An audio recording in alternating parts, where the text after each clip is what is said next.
So this one idea will change how you think about business. It's keep simple, but not the way you think. Fundamentally, it's about how to make a more profitable business and doing this from the top down, from a strategy, marketing, sales, product, delivery perspective. And I want to take you through an exercise first, and then I'll talk about it afterwards. Let's imagine that I have a marketing campaign, and I want you to understand some of the benefits of my services and my product, right? So I might have 4 different benefits that I think are really, really material that I want someone to know, okay? And so the problem is the vast majority of marketing looks like this. Ready? 1, 2, 3, catch. Well, it's very hard to catch all 4 at the same time.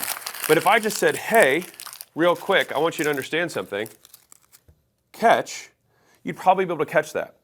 And so it's a great visual analogy for the value of a simple message. Ken Segall, who wrote the book Insanely Simple, talks about this when he was in his meetings with Steve Jobs, and that was an exercise that he took the marketing team through. Whenever they'd want to start saying multiple points, he knew that it would eventually devolve into every single thing under the sun that we could possibly say about this thing, which meant that we hadn't done enough strategic thinking around what is the one thing that matters most.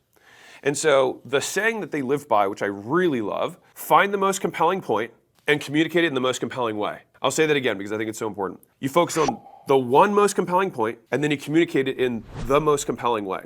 1,000 songs in your pocket, right?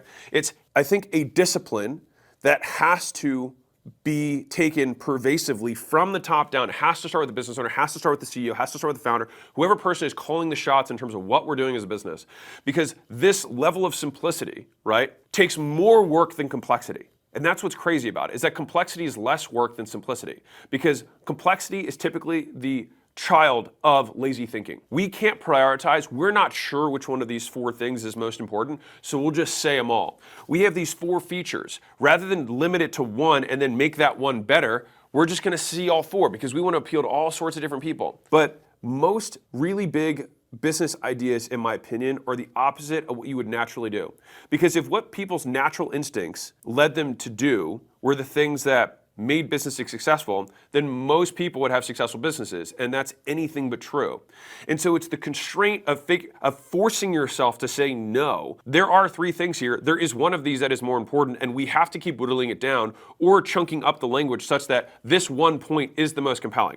And you're thinking, okay, well, maybe this just only applies to marketing, right? No, it has to go all the way through. Because think about it. If you figure out that this one core promise or core feature, right, is the most important thing, then that informs our product strategy. What features are we going to build? What services are we going to deliver?